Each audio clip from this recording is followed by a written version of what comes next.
What's up, Nowstalgia? Dave here with a concert review of Tommy Richman's Coyote Tour. I was lucky enough to see Tommy Richman in concert in Boston at the Paradise Rock Club last week.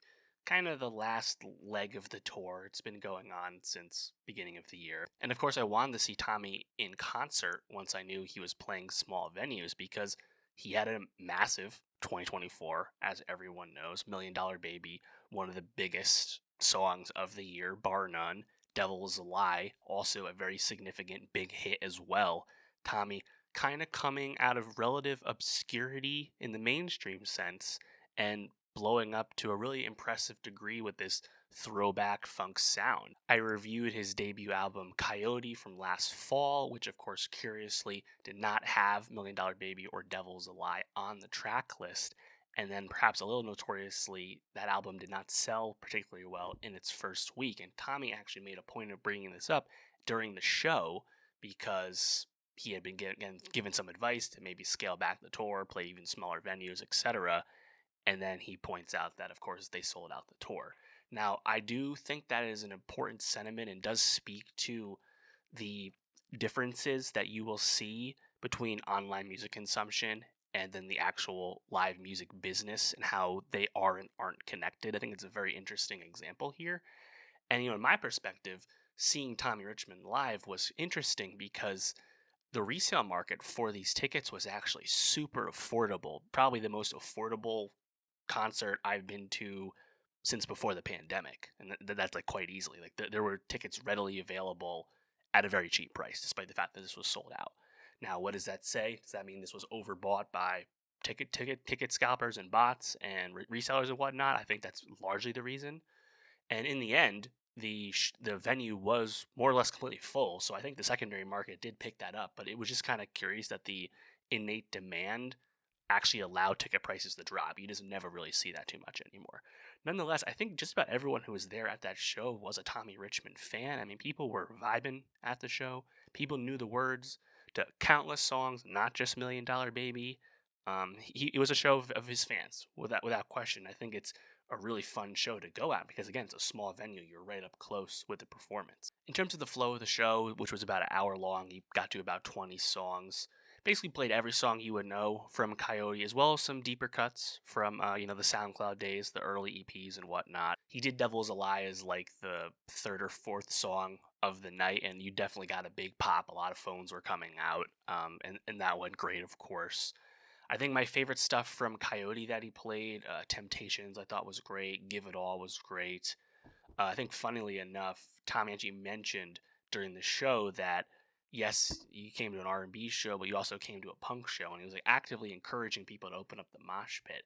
And he told, I think, a really fun anecdote, a really fun story about when he was coming up and absolutely nobody still, and he opened up for someone and performed for two people as an opener.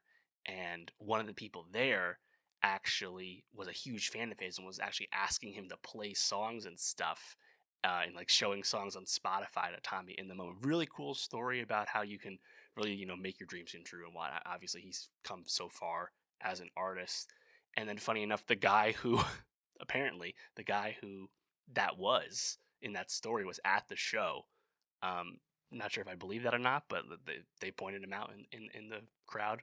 Super cool. It was also Tommy Richman's 25th birthday. He said it was his first time performing on his birthday. Seemed to have a good time with it for sure.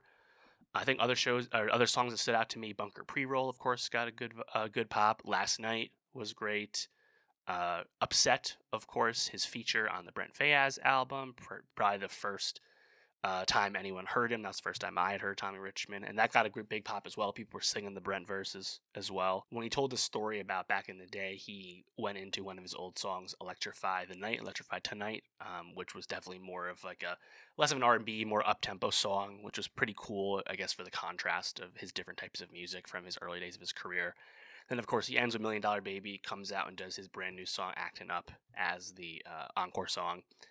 He moshed, he like jumped in the crowd at that point, which again, like if there's an artist you like and they're playing small venues, especially if they're increasing in fame, see him at a small venue because Tommy Richman was moshing with the crowd and having a blast. And yeah, I think like in terms of the quality of the performance, Obviously, Tommy Richman's signature falsetto vocally is why he really, I think, grabbed a lot of people last year, right? And he does that live, but he does that with backtrack, which makes a lot of sense because that falsetto is all over the place on his music. To some people, it's almost too samey. Um, but yeah, he does it all over the place. So I understand why he probably needs the support vocally to pull that off in a live setting. He was definitely singing live, but he had a lot of support with the backtrack as well. But the mix was really good. It wasn't like overtly noticeable that he was getting some help there. And yeah, I think the crowd was into it. I think he really sold it as a performer. Certainly has room to grow in that regard, but a good foundation.